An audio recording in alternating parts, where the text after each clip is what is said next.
Hello, hello. Is that better? Okay. Please join me in welcoming both Laurie and Kimberly to our stage for this evening. Laurie's going to start us off.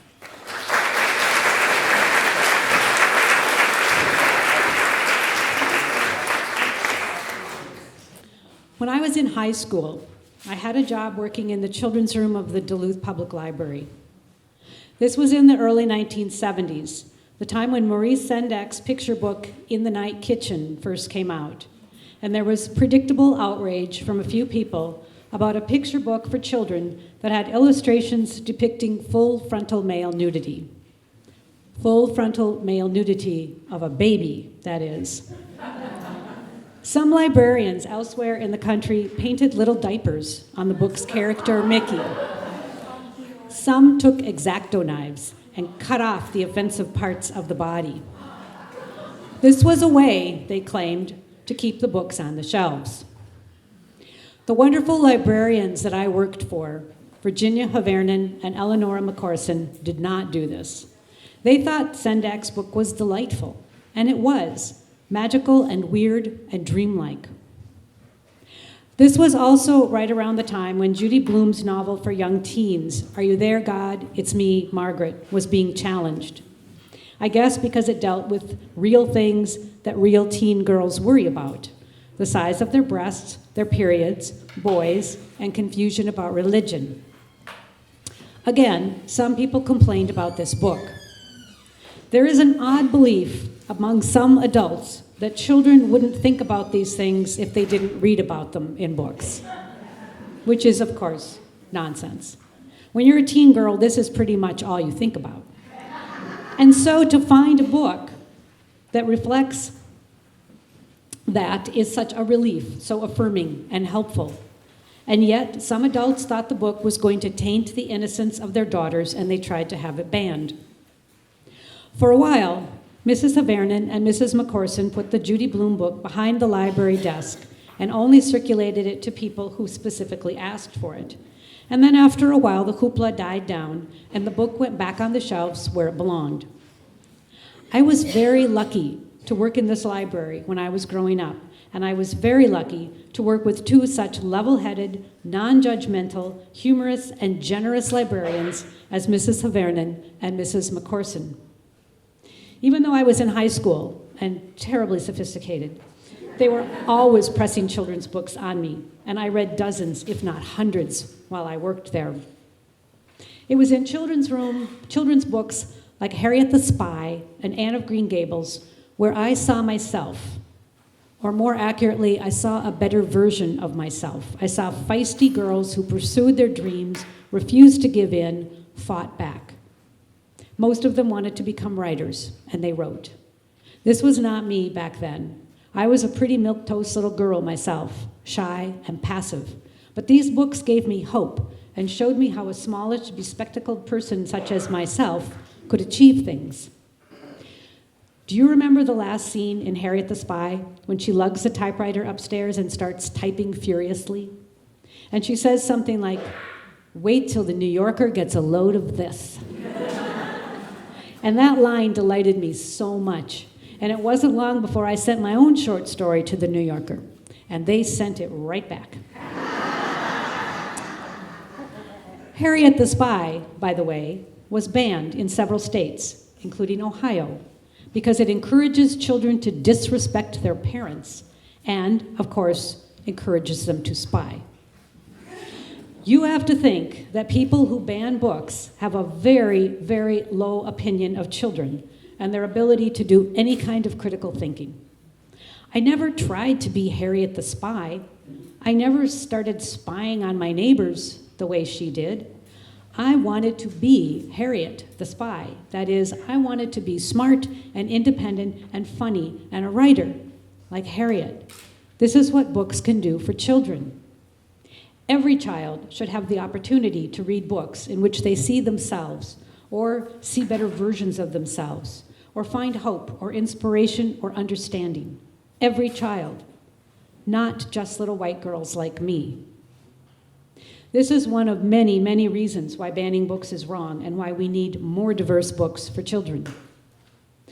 I was lucky to grow up in a family that valued books. My parents never tried to control what I read, and they never took a book away from me. Not even when I tried to read Myra Breckinridge, which I knew was dirty, but didn't know why. But children shouldn't have to be lucky to find books that reflect their lives, inspire them, give them hope, show them characters who are like themselves. Every child should have access to such books. In this ridiculous and dangerous time, books are being banned at a rate unseen in decades, primarily children's books, and in a much more concerted way than back in the 1970s. For a variety of reasons, there are a lot of people out there who are trying to stop children from reading.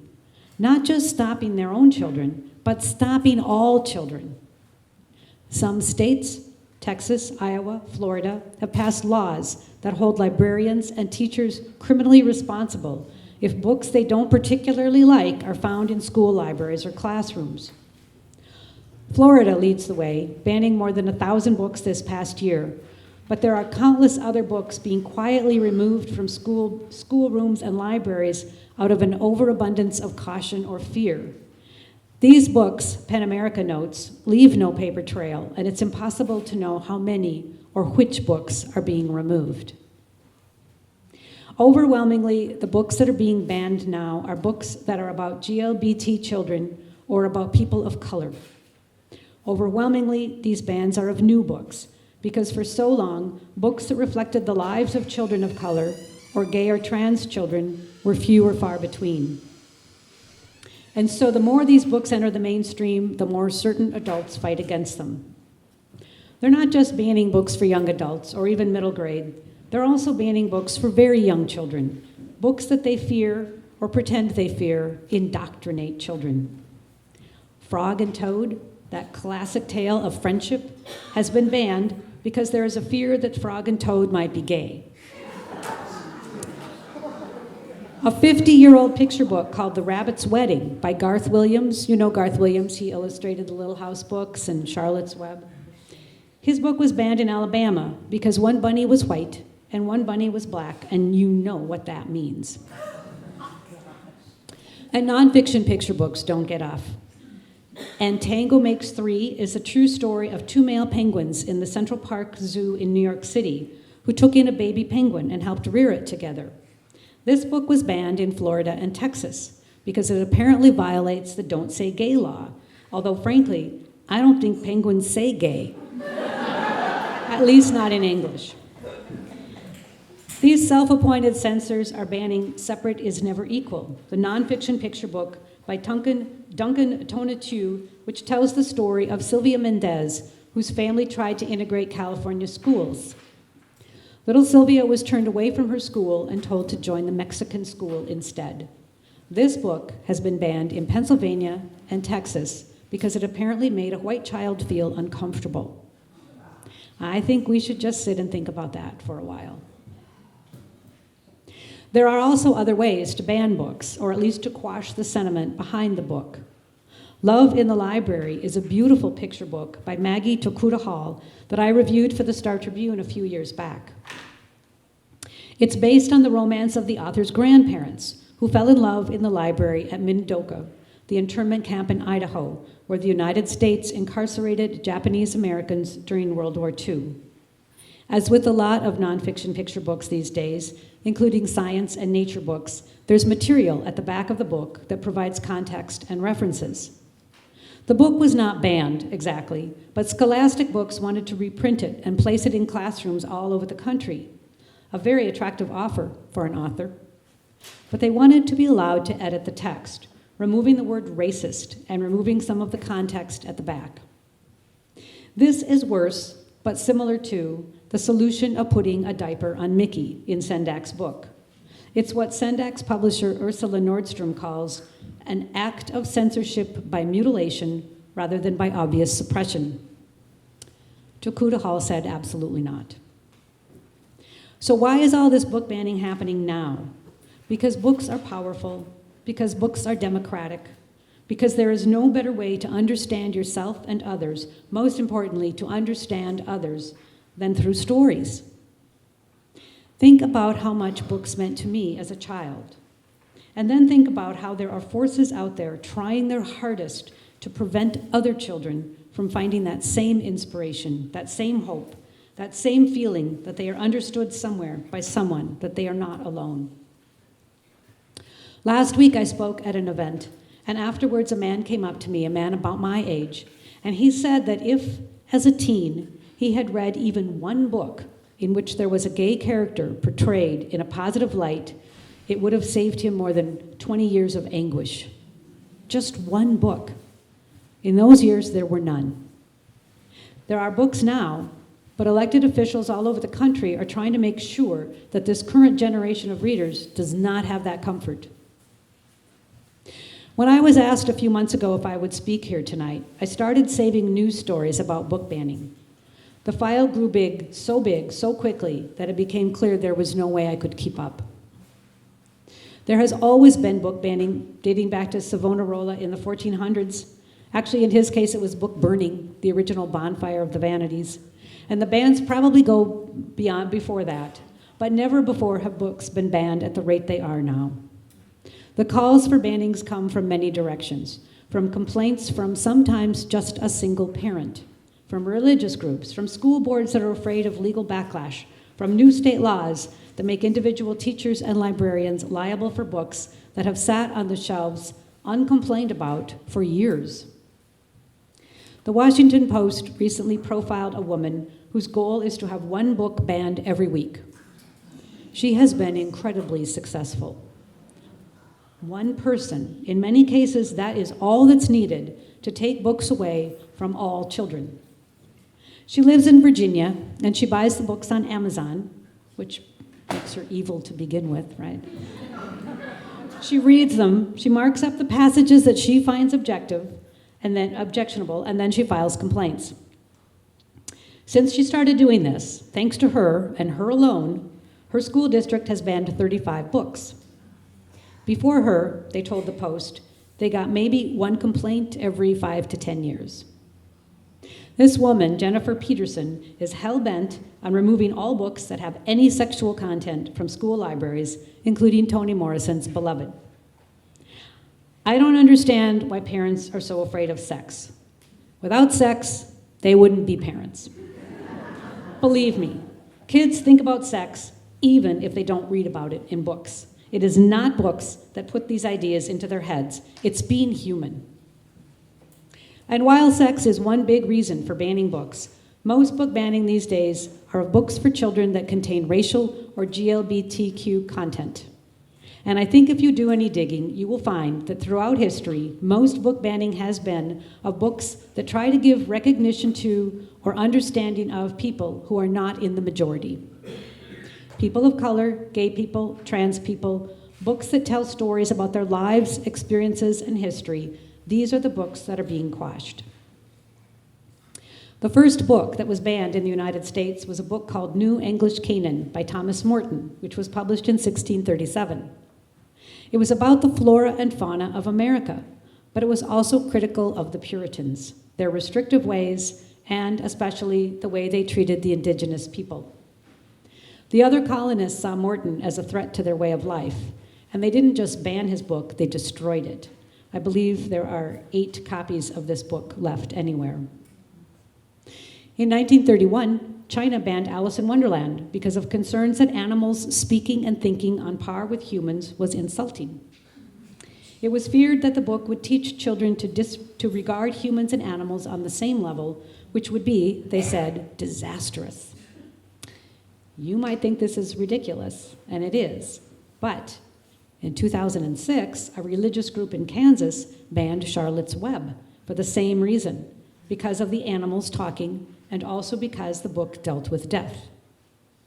The ban was eventually overturned, but if that lovely, powerful book about friendship and growing up can be banned, believe me, anything can. When you think about book banning, the books that are banned often reflect whatever it is that those who are banning them are afraid of. In the case of Thomas Morton and the Puritans, they were afraid of his relationship with the Native Americans and his criticism of the colonists. They actually banished him to an island, and the Native Americans rescued him. Book banners only want books around that reflect their own particular outlook on life. That is not the definition of a free society. Here is what Carla Hayden, the Librarian of Congress, says. It's really the philosophy of the library profession that free people should read freely. God, I love that. And that there's a power in being able to select what you want to read. And sometimes it's essential to be able to have access to different topics and different points of view. And so we really believe strongly that people should have access as much as possible to materials that can help them in life to understand themselves and to understand others. That's Carla Hayden, the Librarian of Congress. The need to understand others is not a philosophy that is held by many, many powerful groups. And thanks to social media, ultra-conservatives running for local offices such as city council and school board, and a quiet, well-funded effort by rich people on the right, we're seeing book banning today in numbers never seen before, twice as many in 2022 as the year before that. Iowa, Texas, and Florida have passed new, very similar laws decreeing that school libraries may only contain age-appropriate books, which sounds reasonable on the surface. But who decides what is age-appropriate? Not all children read at the same level. Not all students are the same age. It turns out that the law in Iowa bans any material with the descriptions of a sex act. In Mason City, Iowa, librarians used AI to scan book content, and they ended up removing about 15 books, including I Know Why the Caged Bird Sings.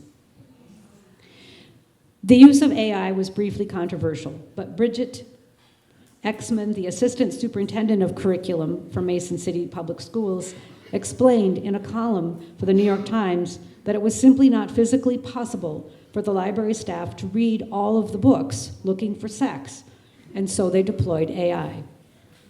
Their goal, she said, was not to remove books, but to keep as many books as possible on the shelves. She was not a fan of this law, but she was in no position to fight it.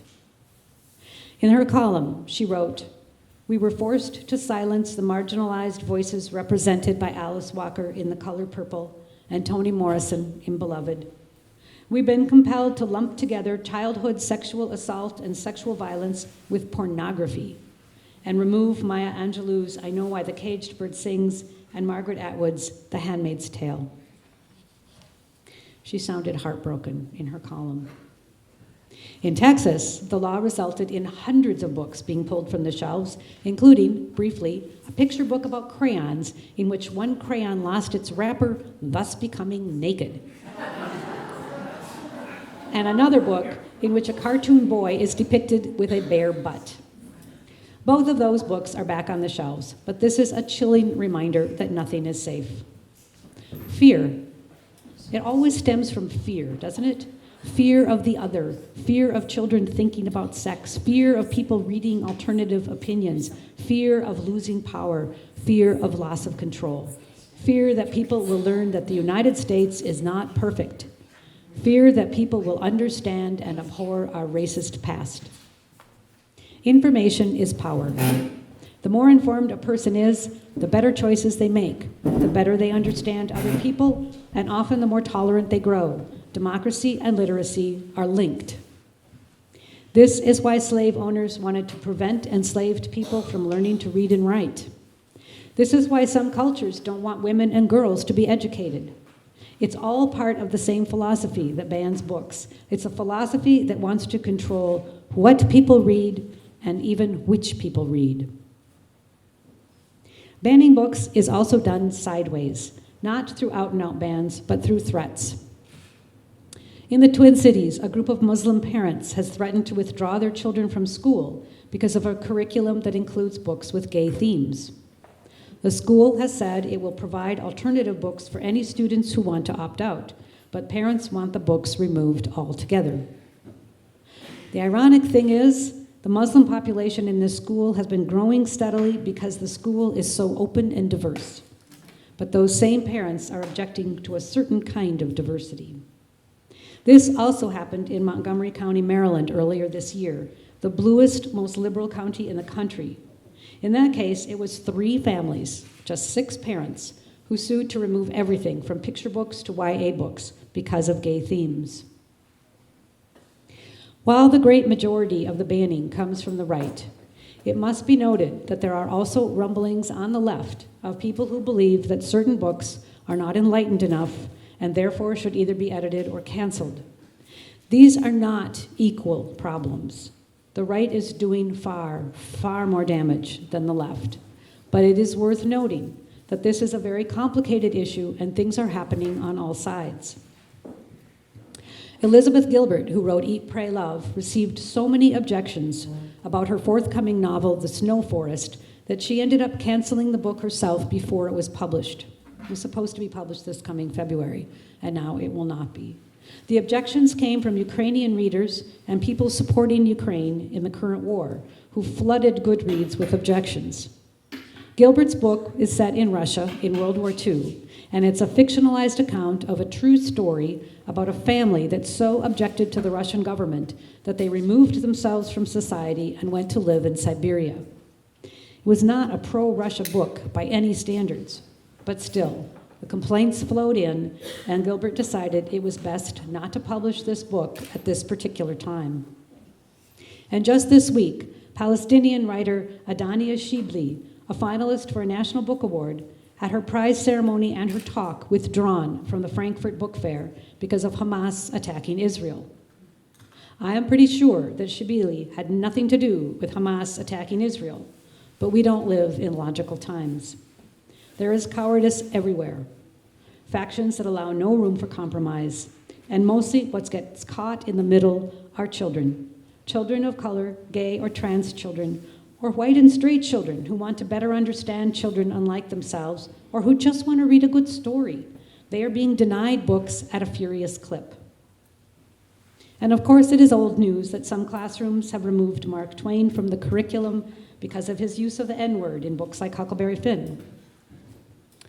The solution for some has been to edit or rewrite parts of classic books. What about the references to Jews in Shakespeare? Do we edit Shakespeare? And racial slurs aside, where do we draw the line? There is the question of editing writers such as Roald Dahl, who used in his books for children words like fat, ugly, and crazy. Dahl is no longer among the living, and his publisher has re-edited his books, removing such words lest they make any child feel bad. The purposes of book banning on the right and book Bowdlerizing on the left are very different. The right bans books in order to exclude. The left is editing books in order to include, to make books friendly and inoffensive to everyone. But both are wrong. In both cases, what is lacking is a sense that children are smart enough to read a book and understand it and draw their own conclusions. Children don't suddenly become gay because they read about a gay character. Kids don't start thinking about sex or suddenly go out and have sex because they read about it in a book. There are organizations out there that are fighting the bans. PEN America just opened a branch office in Florida to fight the book banning there. The office is funded, in part, by a cadre of authors, including Judy Blume. The National Coalition Against Censorship is doing good work, as is the organization We Need Diverse Books. There are organizations that are dedicated to giving books to children instead of taking them away, such as Literacy Minnesota and Reach Out and Read, which gives books to children who are visiting the doctor. A group called Banned Books USA has a website where you can send one banned book to someone in Florida for only the cost of the postage. They also take donations to keep it going. On a smaller level, there's things you can do. You can start a book club that reads banned books. You can seed your little free library with banned books. And the very best thing you can do, of course, is vote. Don't let a city council or a school board election slip by without researching those who are running. If they talk about things like family values, or if they say they are part of the slipperily named Moms for Liberty, beware.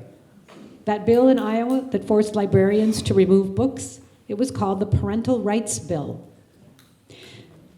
Those are codes these days, sadly. Words like liberty and freedom now mean the opposite of what they are supposed to mean.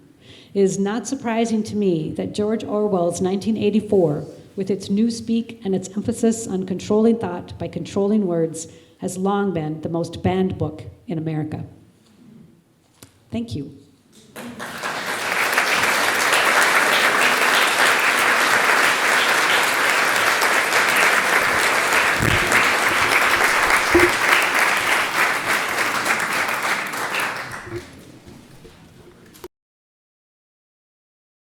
Yes. Hi, I'm Kim.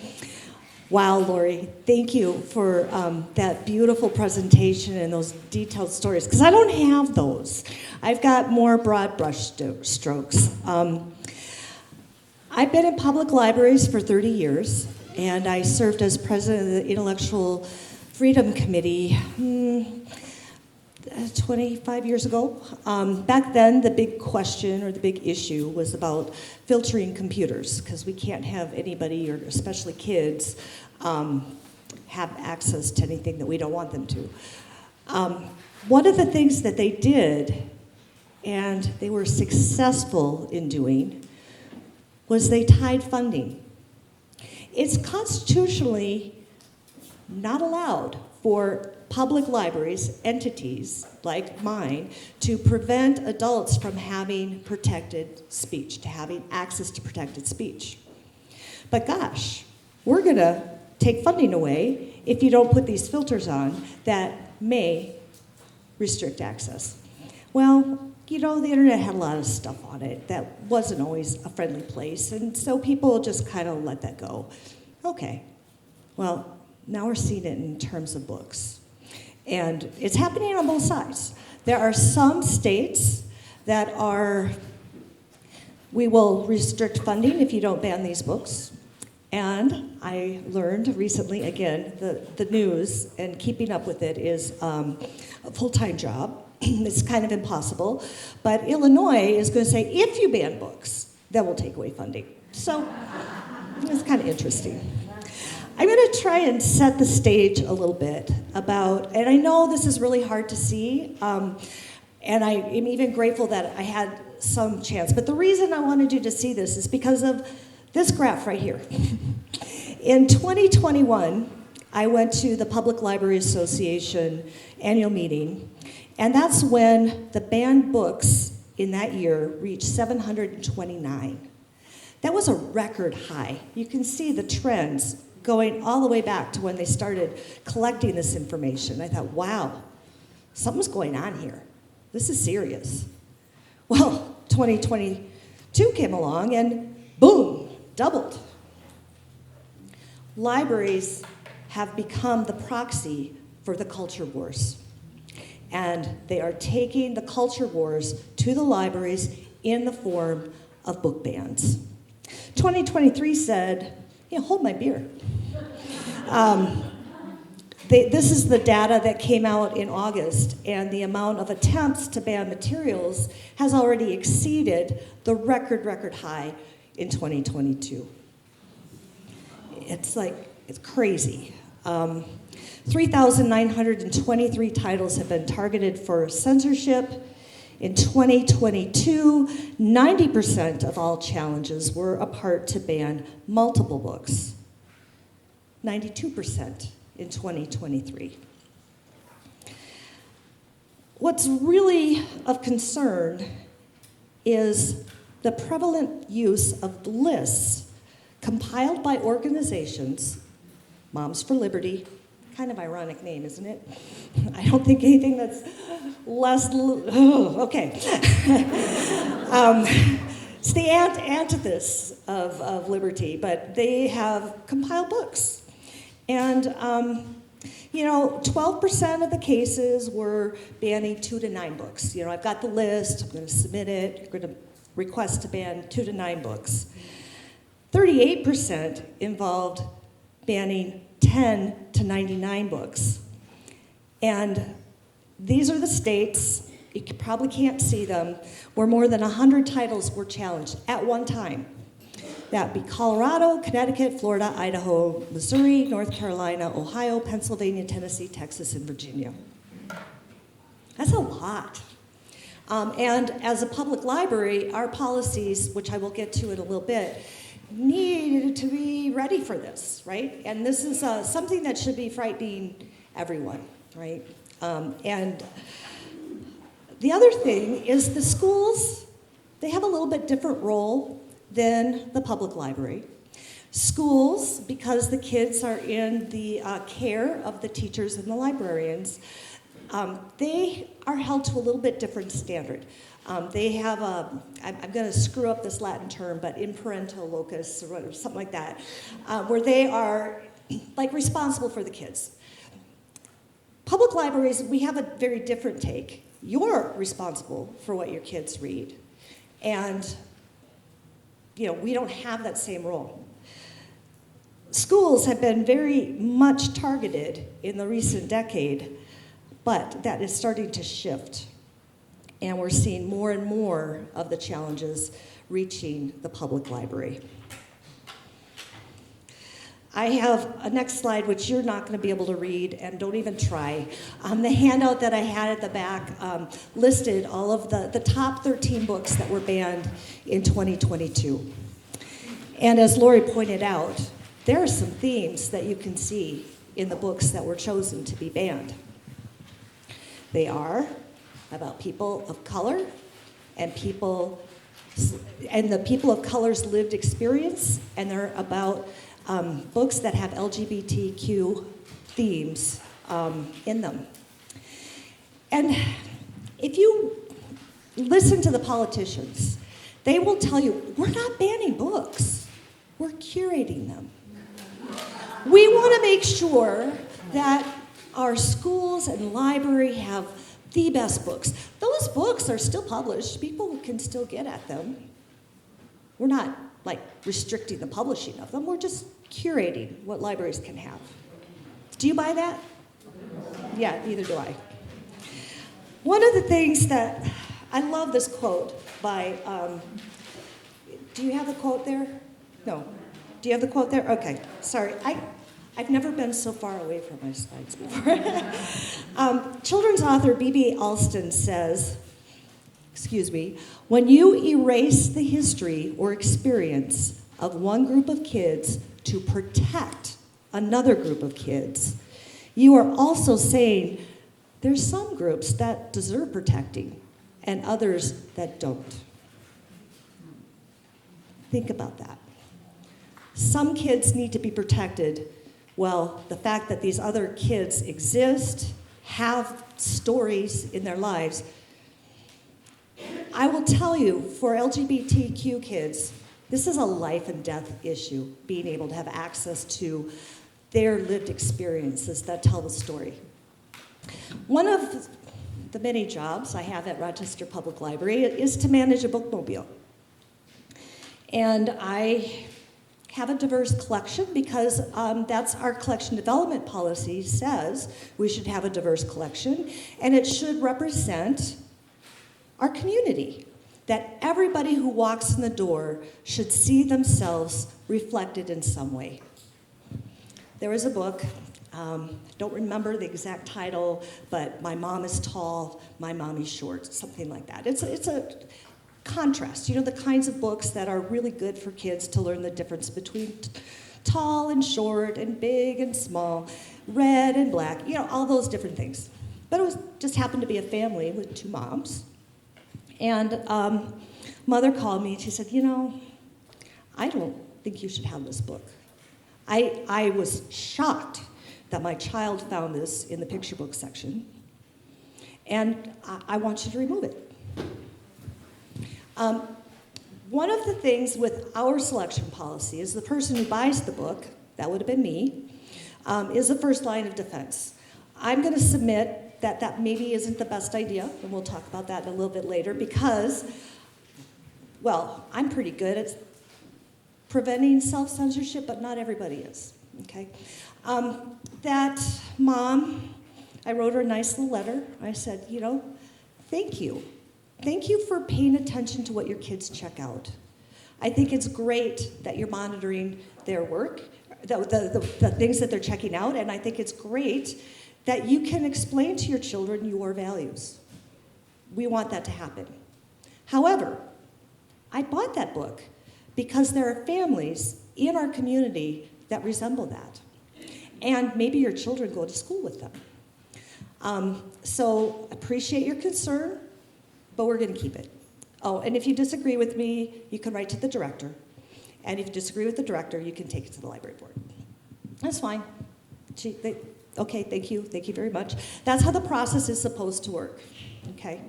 That's That's our policy for you don't like something, you make a complaint about it, we have a conversation about it. Sometimes those conversations get to be public if they go to the library board. In the 25 years I've been at Rochester Public, I haven't had one go that far. But we're just lucky, I guess. Carver County had a very public challenge recently. On your list, you'll notice that the #1 challenged book is Genderqueer. There's a family that didn't think genderqueer should be in the Carver County Library, and they followed the process. They filled out their request for reconsideration, the library reviewed it, it went to the board. It was a great conversation for the community. What are our values? What are our values? So I was always told, especially when I was new to this work, don't be afraid of challenges.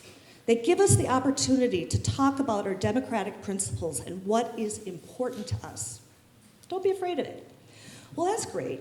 And it works if you follow the process. I'm going to go into that a little bit, but I want to talk about what is really happening out there. Vinton, Iowa, that's our neighbor. They're not that far away. I have a cousin that lives in that community. They had one of those groups complaining about their LGBT, the 5 books that were in this little tiny library. They appealed them. They went through the process. They personally harassed the director, the people making the complaints. The library board was not prepared. They did not know what to do. That director quit. It's like, I don't need to take this harassment. It's not appropriate. So then they raised up the deputy director for this little small library, which I think had maybe 4 or 5 staff, not very big. That group didn't stop their harassment. They didn't stop their challenges. They continued. They pressed forward. Librarians, we kind of like to have all of the options for our community. And when people are continually bombarding you, that's kind of a problem, right? Well, guess what? The assistant director quit too, because they continued to be harassed.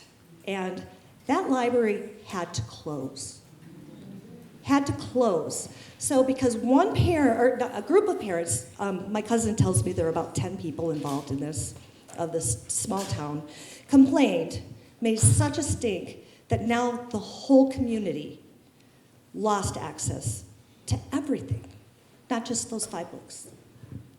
A librarian in Wyoming was shown the door because they were asked to remove any book with sexual content for children. The librarian said, can you be more specific? Your guidelines are not clear, they're vague, and this is against my ethical principles as a librarian to cultivate good, robust collections to meet the informational, educational, and inspirational needs of our community. They said, oh, yeah, if you're not going to do it, you're gone. And again, keeping up with all of that news, there was an article, I think just last week, and I had thought I saved it, but there's another library that closed because they kept firing staff or the staff kept quitting because they didn't have the support of their boards or they didn't have, it's ugly out there, I will tell you. The harassment that happens by phone, by social media, it is not an easy time for librarians. So if you have a librarian that you care about, give them a little love. They could use it right now. Things are kind of rough. So I'm going to talk a little bit about policy, and I know none of you are necessarily involved in policy, but I think it's important. I touched on it a little bit about our request for review process. Policies work. We had a situation this summer, and not just our library, but lots of libraries, is when the censors tried to circumvent this kind of process. There's a movement out there called Hide the Pride. How many of you have heard about it? Okay. Yeah. So there's a political action organization out there called Catholic Votes. They are not officially associated with the Catholic Church, but they have advised their members, using the process to appeal isn't always working, so just check out the books. If there's a pride display, just check them out, hide them, put other books on the displays instead. Well, that's exactly what happened. In Rochester, we had one family, a large family, Catholic votes, and one checked out 100 books from our Pride display, another checked out another 100 books from our Pride display. All 5 members checked out. Wow, we had 500 books in our Pride display. Do you think we had many left after that? We've got a really good, robust collection. So, well, we had to dig deep. We were prepared because we knew this movement was out there, so we were kind of paying attention. They would take the books, they would put religious books on the display instead. Well, checking out books is not against library rules. In fact, we really like it if people check out books, right? That's kind of what we're about. So, we watched it. We got creative. When all of our books about the LGBTQ experience were gone, we started sharing books by LGBTQ authors, including Tommy DePaula, who the person put on our display because it was a religious text. And we got through it. This also happened at 3 branches in Dakota County. There was other libraries. I'm trying to remember if I wrote it down. I did not. But this was a nationwide effort. This was something that the Office of Intellectual Freedom alerted us, all of us, to kind of watch. Not all libraries have the staff to pay attention to that. Not all library staff have the ability to have robust collections to replace the ones that go missing. Now, in both the Dakota County situation and the Rochester Public Library situation, we got the books back. That's great, right? Yeah. We were all ready to take action when they refused to return them. But they came back with hate speech, with notes in them. You don't need to change your gender. God doesn't like queer people. That caused harm. That caused harm to the staff that had to go through these hundreds of books, find out which ones had notes, which ones didn't have notes. Well, our library code of conduct says that you can't disrupt library services and you can't prevent access to other folks. We talked very carefully with our city attorney, and they said, yeah, this is a violation of our code of conduct, trespass them. And we did, all 5 of them, for a year. Dakota County, they just had not just, it was an important conversation. Theirs got to the point of the county board level where these efforts were exposed. There's a lovely article about it in the West St. Paul Press, worth looking into it.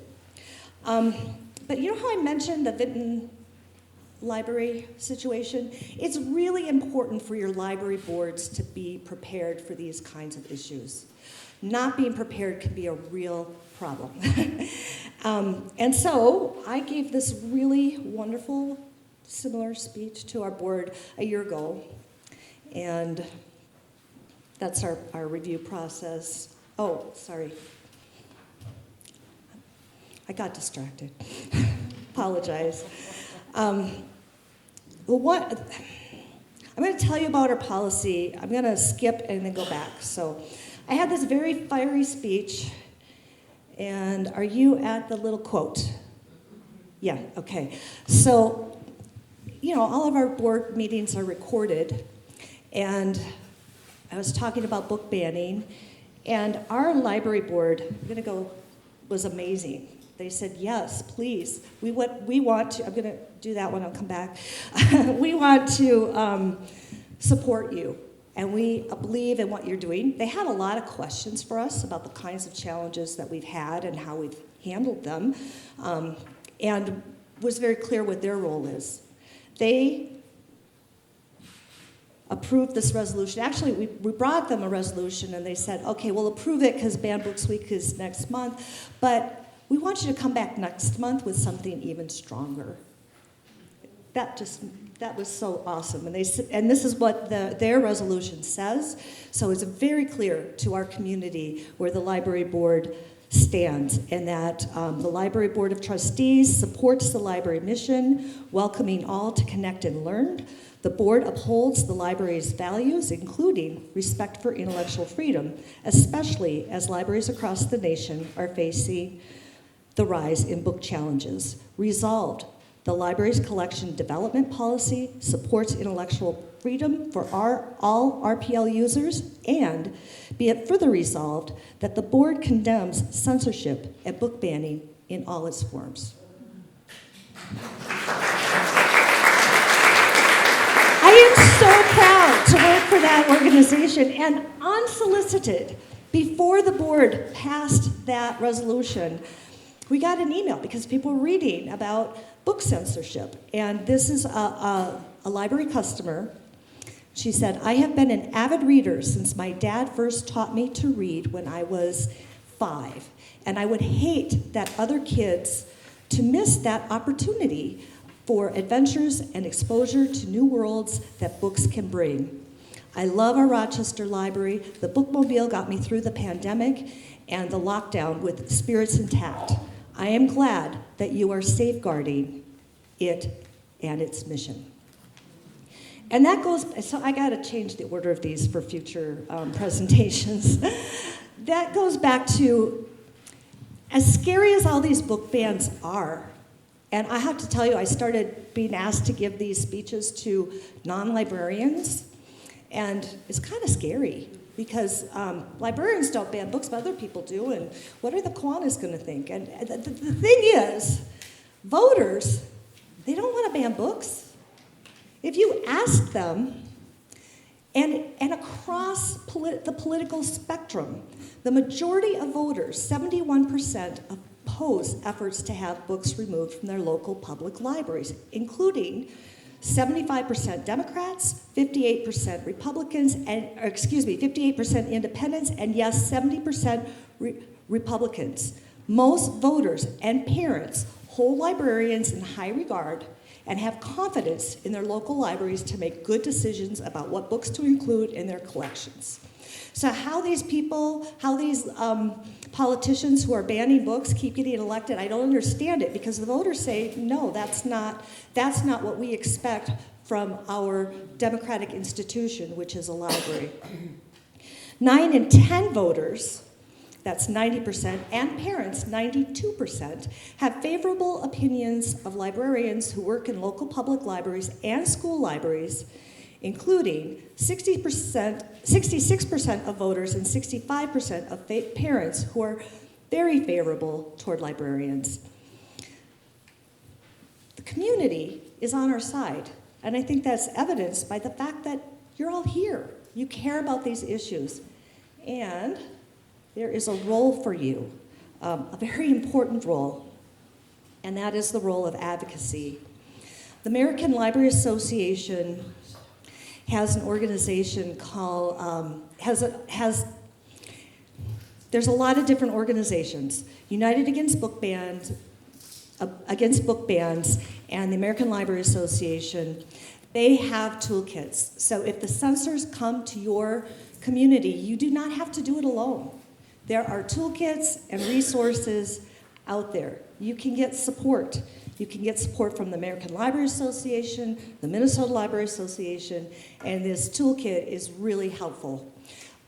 It's really, if you don't read all the articles about book bans and all of a sudden one comes in your doorstep, it's okay, because we got your back. We've got people to help you get through it. And for all the years I've been on the Intellectual Freedom Committee, I've never had, not I, this is not my forte, but we have never had to write so many letters of support as we had in the last year. And I am so grateful that we live in Minnesota. It really comes from the top down, right? Our governor, he put out a mini library. And this is what Governor Walz says. In Minnesota, we are focused on investing in education, our future, and children and families across the state. We're not in the business of taking books away from kids and schools, and we currently don't believe in banning books that tell our history. This little free library is in is one way we are doing our part to ensure that books remain accessible to teach, to tell our story, and to inspire the next generation of readers in Minnesota. Makes a difference. There are other people who are in this fight with us.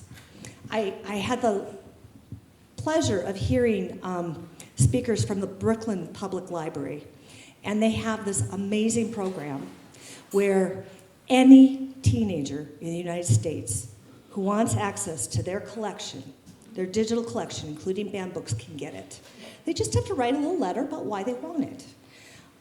The stories that came from those letters about why kids need it, and from all across the country. And I was very disappointed to find that there was a Minnesota student that wanted it as well. There are other libraries across the country that are joining that effort. And I believe Hennepin County is talking about it. I don't know if they're there yet. It's a wonderful thing. And I'd like to leave you with this quote from Kurt Vonnegut. Don't try to read it. It's impossible. It's tiny. I don't know if I can read it, but I will try. While on the subject of burning books, I want to congratulate librarians, not famous for their physical strength, who, over all this country, have staunchly resisted anti-democratic bullies who have tried to remove certain books from their shelves and destroyed records rather than making them available to the thought police. So, the America that I love still exists, if not in the White House or the Supreme Court or the Senate or the House of Representatives or in the media. The America that I love still exists at the front desks of our public libraries.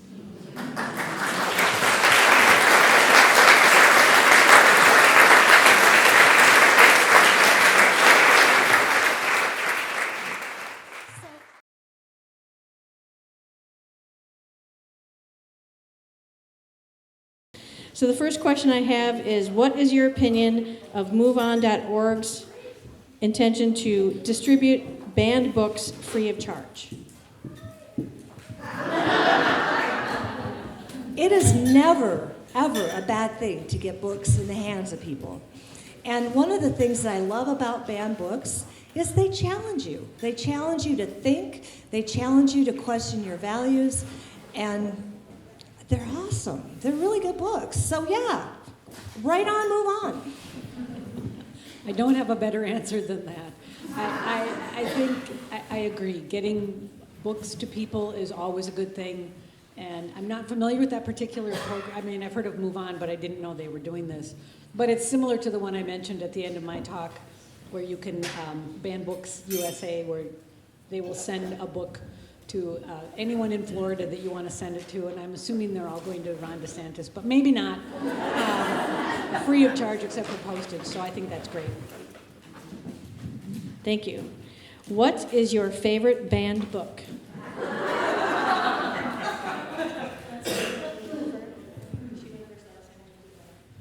Oh my God. Well, there's so many great ones. I mean, the books that I mentioned that are kind of appallingly banned, Toni Morrison and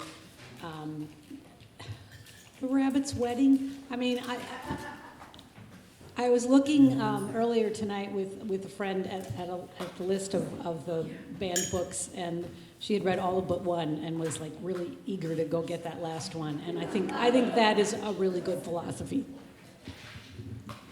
On the door to my office is a poster of me holding Brave New World.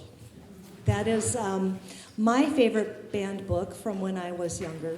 I am a mentor to a youth, and one of my favorite youth books that has been banned, well, it's an older book now, it's 20 years, and it's been banned a lot, and that's called Perks of Being a Wallflower. How many of you read that? I love that story. Perks of Being a Wallflower. And it is a lovely story. It deals with some of those hard topics that teens have to deal with. But one of my favorite lines was, this music made me feel infinite. And I think it's always great for a young person to feel infinite.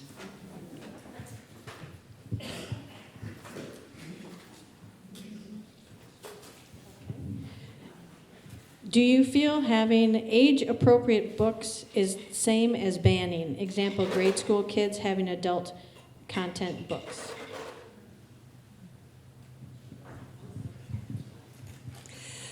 That's a great question. I'm a public librarian, so I don't have to make that decision, really.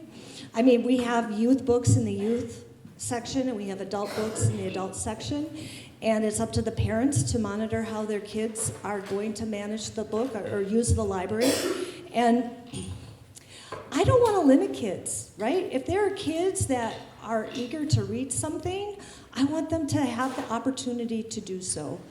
When I was a young person, and we had a bookmobile in my town, and I read a lot of Laura Ingalls Wilder, and there was a biography about Laura Ingalls Wilder. The librarian wouldn't let me check it out. I wasn't an adult. It was an adult book. I just wanted to look at the pictures because they were cool. I'm never, ever going to tell a kid who wants to check out a book they can't do it. That's their parents' job. A parent comes back, why did you let my kid check that out? Okay, yeah, glad you were watching. Yeah, thank you for paying attention. One of my favorite lines is, I buy videos for the library too. I buy the videos for adults. And there was a parent in line with a R-rated video, and they said, is my kid gonna be able to check this out? And my colleague says, not if you're with them.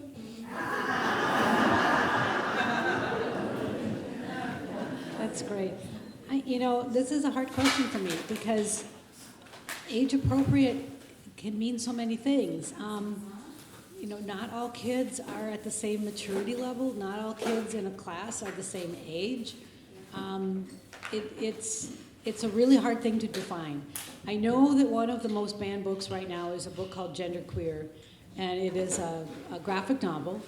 And I read an interview not too long ago with the author who said, just because it's written in comic book form does not mean it's for little kids. And she said, this book doesn't belong in a grade school library. It's for teens. So, in that matter, yes, I think it's only reasonable for the librarians who are buying these books to buy books that are for certain age groups.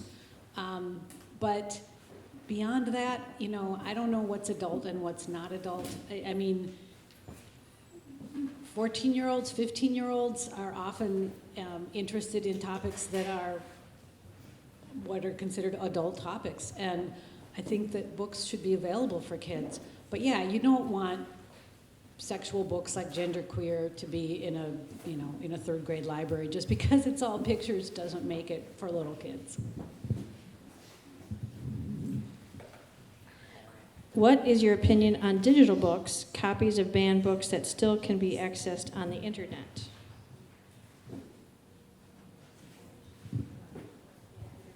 Well, but that's kind of one of the reasons to not ban books, because pretty much everything is available on the internet. So, you can ban library books, you can ban books in schools, but you can't ban the world from kids. So I guess my opinion is they're there, and there's not a whole lot you can do about it. I'm a digital evangelical. I love digital books, and I started the digital collection at the Rochester Public Library in 2005. We were the first library that made them available. They're expensive, it's complicated. I love them. That's the only way I read. I was at a conference this summer called Digipalooza. It was all about digital books. And we had the president of the American Library Association and the coordinator of the digital collection in the Wisconsin public libraries. Wisconsin has a digital consortium. So every library in the state of Wisconsin has pooled their money to make a wide range of materials available to everybody.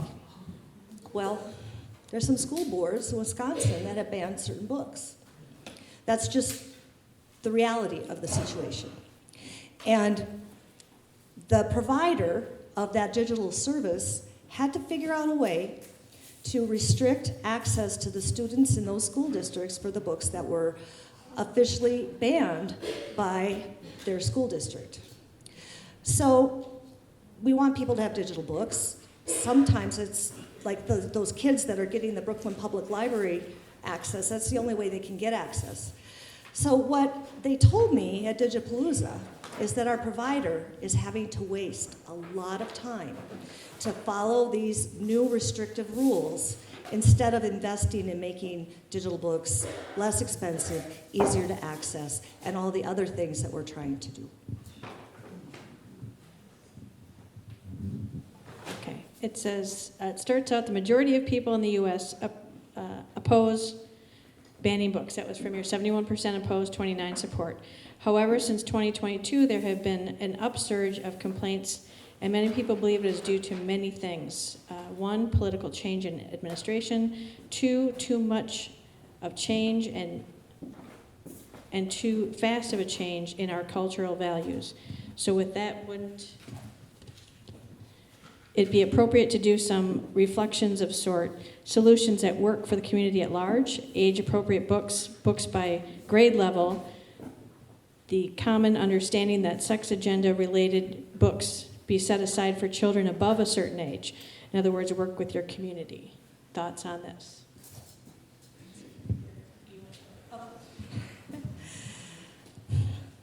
I think at the beginning of my conversation, I talked about the culture wars hitting the public libraries. They have. This is our culture war. Libraries are supposed to reflect their communities. And that's our job, to do it. And I didn't mean to be flippant about age-appropriate materials, because I agree with genderqueer. In our library, it's classed as adult. It was written for a young adult audience. And schools have a tougher job, right? Because of the role that they play. Absolutely, we should be reflecting our community. I will tell you, though, that 20% doesn't want to accept that the community looks different than them. And that's why we're seeing the uptick in challenge books, and the kind of challenge books that we're seeing are about traditionally underrepresented communities. And those people exist in our community. And we need to have materials for them as well. Yeah, that's exactly right. How do you define the community? The community is everyone who lives there, not just some. And the books in the library should reflect all of the people in the community. I agree that school libraries have a little bit of a tougher job because the teachers and the librarians are there responsible for the kids. But I think that they are careful. I mean, they're not just willy-nilly packing the shelves with books about sex. I mean, and these books that have sex in them, I mean, they're not about sex either. They're about penguins. Yes, it's true. So I think we're doing a good job, and I think that the rise in challenges is coming from a relatively small group of people. And they are not to be ignored, but I also think that they should not be controlling things. What was the reaction of the community in Iowa whose library closed?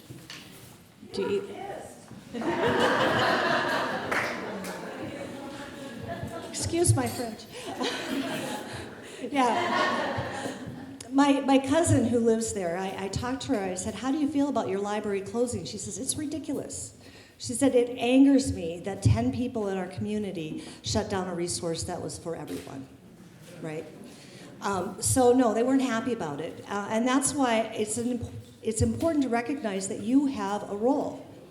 Everybody has a say about what they want in their library.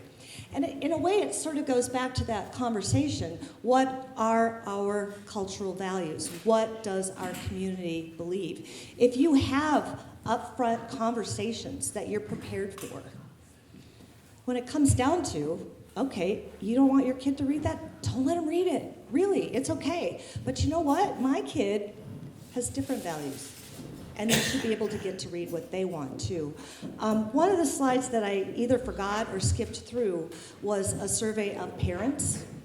And 65% of parents believe that book banning and those parental rights laws are infringing on their parental rights. Because a person is not just saying what their kid can check out, they're saying what everybody's kid can check out.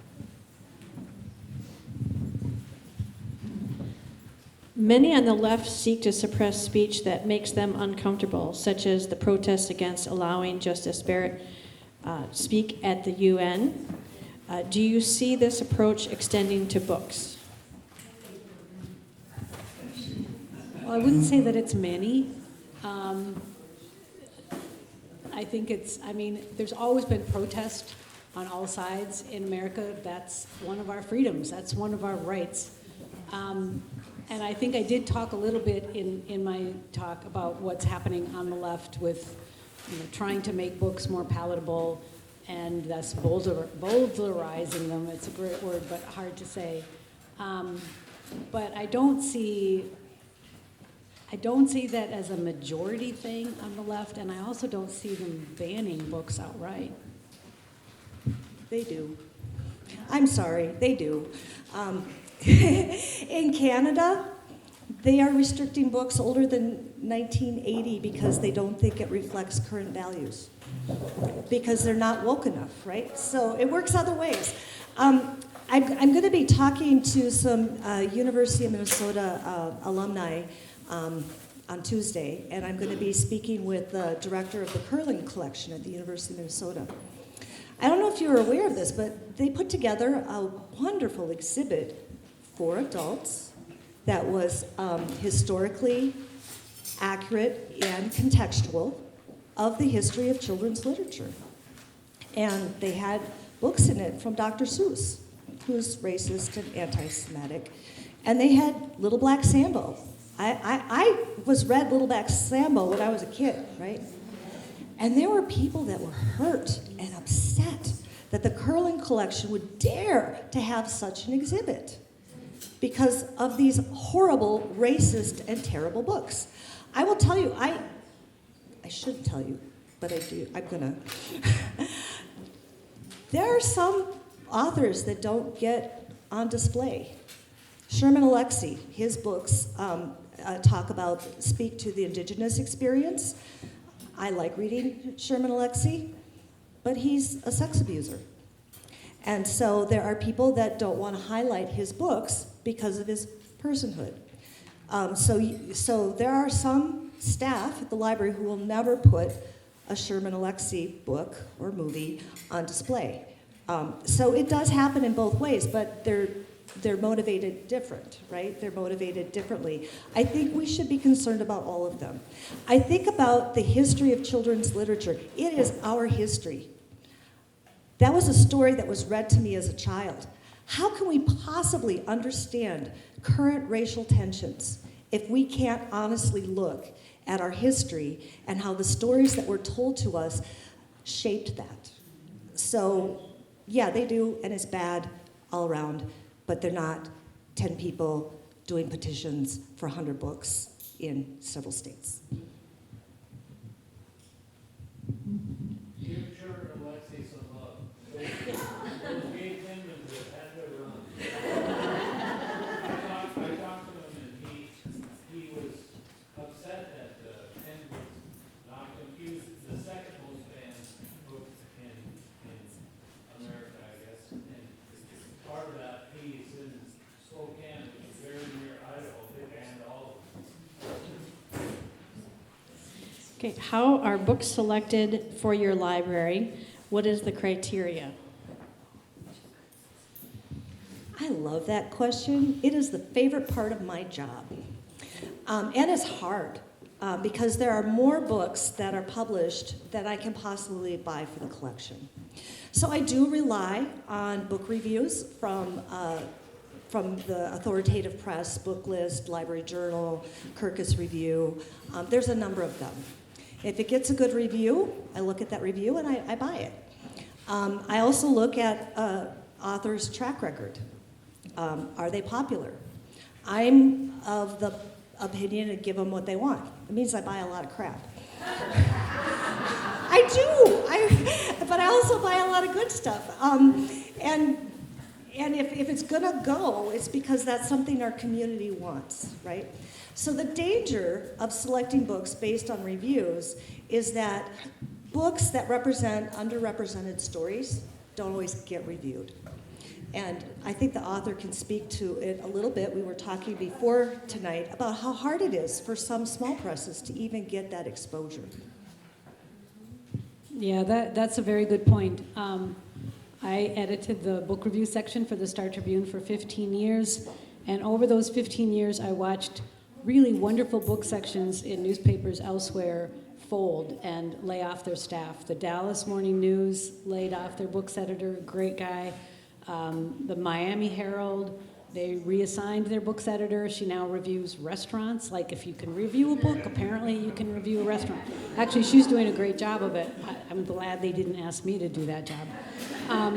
But there's very few newspapers left in the country who originate book reviews the way the Star Tribune does. There's the New York Times and the Washington Post and the LA Times and a few others. But as I have now moved into retirement and I am reviewing books for other newspapers, I'm finding, I will query and say, I would love to review this book. And, I am always interested in smaller presses, university presses, first-time authors, people who aren't known. Generally, the book editor, wherever I am pitching this, says no. They're looking for kind of the big names and the more popular books. And it's a matter of chasing clicks. We're all chasing clicks. And, if you review Stephen King, you'll get more clicks online than if you review somebody that, has never been heard of before and is published with, Blair Publications, which is tiny. So it's really hard to get the word out about these smaller presses and smaller books. And when I was at the Star Tribune, one thing I started doing about 5 years before I retired was taking the reviews that I had commissioned from freelancers or I had written myself and sending them out on the wires so that other newspapers could use them. And I will tell you that those reviews ended up all over the country because newspapers were hungry to have some kind of book representation in their papers, but they didn't have staff anymore, and they couldn't afford to hire freelancers the way the Star Tribune did.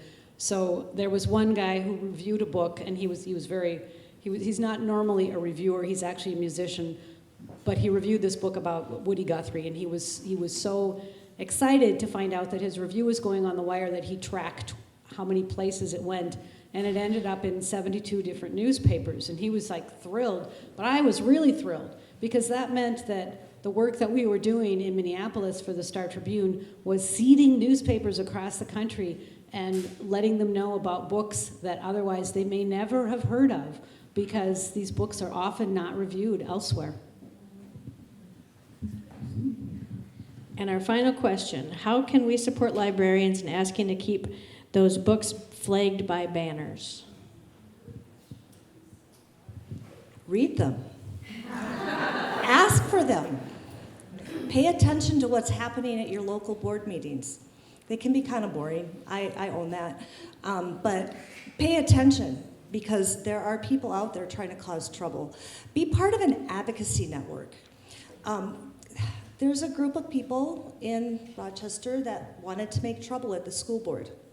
And they were flooding the school board and flooding the public comment area and kind of dominating.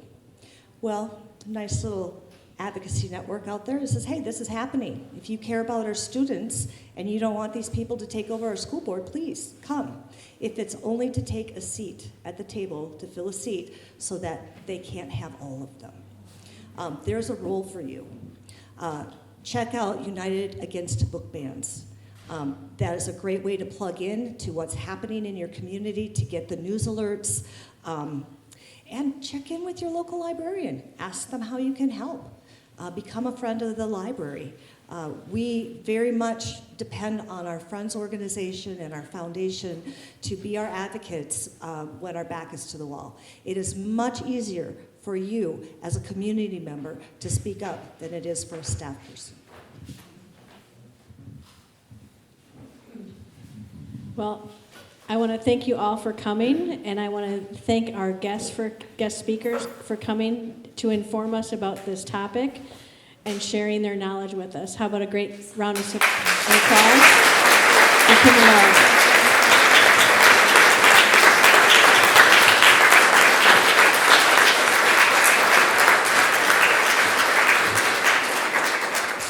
Thank you and have a wonderful evening.